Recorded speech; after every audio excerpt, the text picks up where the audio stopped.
நாளைக்கான வீடியோ தாங்க வந்திருக்கு. வீடியோ வந்து சூப்பரா இருந்துச்சு அப்படி தாங்க சொல்லணும். அறிவும், ஸ்வேதாவும் வந்து நம்ம ஆதிக்கிட்ட வந்து வசமா சிக்கிக்கிட்டாங்க. அது மட்டும் இல்லாம ஒரு டம்மியா வந்து ஒரு ஆள ரெடி பண்ணி கூட்டு வந்திருக்காங்க. அதாவது ஆதின்னு சொல்லிட்டு. அவங்க கிட்ட பார்த்தா அவர் வந்து ஆதிக்கிட்டே வசமா மாட்டிக்கிட்டாரு அப்படின்னு தாங்க சொல்லணும். அதெல்லாம் பார்க்குறவங்க சேனல மட்டும் மறக்காம லைக் அண்ட் சப்ஸ்கிரைப் மட்டும் பண்ணிருங்க. ஃபர்ஸ்ட்டு எடுத்தோனே ஆண்டாள், அழகர் 2 பேரும் பேசிக்கிட்டு இருக்கிற மாரி தான் காட்டிக்கிட்டு இருக்காங்க. அப்போ வந்து அழகர் வந்து சொல்றாரு, "இங்க பாருடி உன்னோட ஆட்டமெல்லாம் நாளையோட முடிஞ்சுச்சு. சரியா? ஒழுங்கா நீ வந்து கையெழுத்து போட்டு வை" அப்படிங்கிற மாரி சொல்றாங்க. "ஓ! அப்படியா? அதெல்லாம் போட்டு வச்சுருவோம். நீ ஃபஸ்ட்டு வந்து பாரதியோட ஹஸ்பண்ட கூட்டு வந்துட்டு நீ பேசு அப்படிங்கிற மாரி சொல்கிறாங்க. இன்னும் ஒரு நாள் தாண்டி உன்னோட ஆட்டம். அதுக்கடுத்து நான் சிட்டா பறந்துருவேன்டே அப்படிங்கிற மாரி சொல்கிறாங்க. உடனே அமைதியாகவே இருக்காங்க நம்ம ஆண்டாளு. என்ன ஃபீல் பண்ணுறியா அப்படிங்கிற மாதிரி கேட்டவுடனே, நான் எதுக்கு ஃபீல் பண்ண போகிறேன், அதெல்லாம் ஒன்றும் கிடையாது. நீ வந்து பாரதியோட ஹஸ்பண்டை கொண்டு வந்து நிப்பாட்டிட்டு நீ பாட்டில் போய்கிட்டே கையெழுத்து வாங்கிட்டு அப்படிங்கிற மாதிரி சொல்கிறாங்க. பாரதியோட ஹஸ்பண்டோட வரேன், ஒழுங்காக கையெழுத்து போட்டு வை அப்படின்னு சொல்லிட்டு அந்த இடத்துலேருந்து போகிறாங்க. அடுத்து பார்த்தா நம்ம ஆண்டாள் வந்து ரொம்ப ஃபீல் பண்ண ஆரம்பிச்சிடுறாங்க. கண்ணாடி பார்த்துட்டு அந்த பத்திரத்தை கையில் வச்சுக்கிட்டு ரொம்ப ஃபீல் பண்ணுறாங்க. இதுக்கு முன்னாடி அழகர் கூட எல்லாம் சண்டை போட்டது, அழகர் வந்து அவங்களுக்கு வந்து சுளுக்கு விழுந்தப்போ வந்து காலெல்லாம் தடவி விட்டாங்கல்ல, அந்த மாதிரி அவங்க சின்ன சின்ன சண்டைகள் செல்லமாக போட்டது எல்லாத்தையுமே பார்த்து அவங்க வந்து ரொம்ப ஃபீல் பண்ணிக்கிட்டு இருக்காங்க. சரி நாளைக்கு கூட வந்து அழகர் வந்து நம்ம பிரிய போகிறோமே அப்படின்னு சொல்லிட்டு அவங்க ரொம்ப அந்த இடத்துல ஃபீலிங்ஸாக இருந்துட்டு கண்ணீர் வடிச்சுக்கிட்டு இருக்காங்க.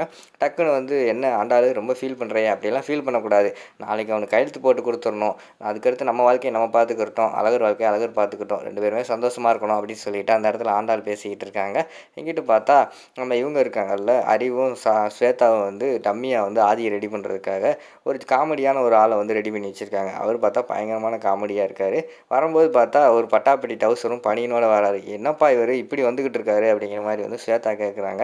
என்னம்மா அவன் கடைசியில் இவனை பிடிச்சிட்டமே அப்படின்னு சொல்லிட்டு 2 பேர் ஃபீல் பண்ணிக்கிட்டு இருக்காங்க. வந்தவொடனே என்னையா அவனை கோட் ஷூட் போட்டு வர சொன்னால் இப்படி வந்துக்கிட்டு இருக்க அப்படிங்கிற மாதிரி சொல்கிறாங்க. சார் கையில் கோட் ஷூட் இருக்குது பாருங்கள், செலக்ட் பண்ணுங்கள், அதை போய் போட்டு வரேன், அதுக்கடுத்து பாருங்கள் அப்படின்னு சொன்னோடனே எதையாவது கருமத்தை போட்டு வாயா அப்படிங்கிற மாதிரி சொன்னோடனே சரின்னு சொல்லிட்டு ஒரு கோட் ஷூட்டு ஒரு கண்ணாடி போட்டு வர மாதிரி காட்டுறாங்க. வந்தவொடனே என்னையா நான் சொல்லி கொடுத்ததெல்லாம் கரெக்டாக ஞாபகம் வச்சுருக்கியா அப்படிங்கிற மாதிரி கேட்காங்க. எல்லாத்தையுமே பக்காவாக ஞாபகம் வச்சுருக்கேன் சார். போன உடனே கதறி அழுகணும் சார், என் பிள்ளையும் என் பொண்டாட்டியும் கொடுங்க சார், அவங்கள பிரிஞ்சு என்னால் ஒன்றுமே பண்ண முடியாது, நான் பண்ண தப்புக்கு வந்து அவங்க காலை வந்து என் கண்ணீராலே கழுவ போகிறேன் அப்படி இப்படின்னு சொல்லிட்டு கண்ணீர் விடணும் அப்படிங்கிற மாதிரி சொல்லிட்டு அவர் வந்து சொல்லிக்கிட்டு இருக்கிற மாதிரி காட்டுறாங்க. என்னமோ நல்லா நடித்தா சந்தோஷம்தான், வா காரில் ஏறு போவோம் அப்படின்னு சொல்லிட்டு அவன் அந்த இடத்துலேருந்து கூப்பிட்டு போகிறாங்க. இவங்க காரில் போய்கிட்டு இருக்காங்க. அந்த பக்கம் பார்த்தா நம்ம அழகர் இருக்கார்ல, அவர் வந்து ஆதியவே கூப்பிட்டு வராங்க. அதுதான் பயங்கரமான ட்விஸ்ட்டு. ஆதியை பார்க்குறதுக்கு ஆதியவே கூப்பிட்டு வந்துக்கிட்டு இருக்காங்க. அவங்க கார்லேயே வந்துக்கிட்டு இருக்காங்க. அப்போ ஆதி வந்து கேட்காரு, என்ன மச்சான் எங்கேயோ போகணும்னு சொல்லிட்டு காரில் உட்கார சொன்னேன், நீ பாட்டில் எதுவுமே சொல்லலை, நீ பாட்டில் ரோட்டு வழியாக நீ பாட்டில் போய்கிட்டே இருக்கேன், நானும் நீ இப்போ சொல்லுவேன் அப்போ சொல்லுவேன் அப்படின்னு சொல்லிட்டு வெயிட் பண்ணி பார்த்துக்கிட்டு இருக்கேன், சொல்லவே மாட்டேங்க, எங்கே தாண்டா போகிறோம் அப்படிங்கிற மாதிரி கேட்டோன்னே, டேய் உண்மையான நண்பனுக்கு என்ன தெரியுமாடா, என்ன சொன்னாலும் ஏன் எதுன்னு கேள்வி கேட்காம செய்யணும்டா அப்படிங்கிற மாதிரி சொல்கிறாங்க.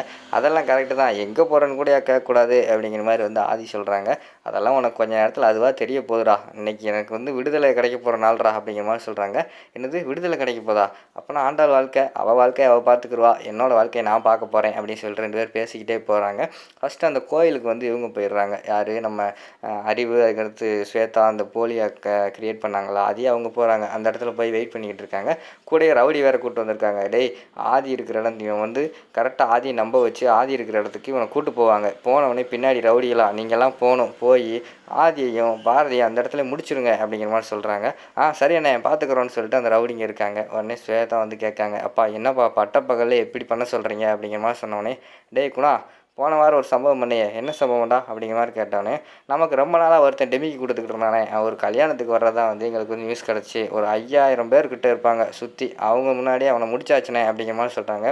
பாத்தியாமா பூரா பெரிய ரவுடியை ஒன்றும் பண்ண முடியாது, வரட்டும் இன்றைக்கி ஆதியும் பாரதியும் கதையை முடிச்சிருவோம் அப்படிங்கிற மாதிரி சொல்லிட்டு அருவி பேசிக்கிட்டு இருக்காங்க.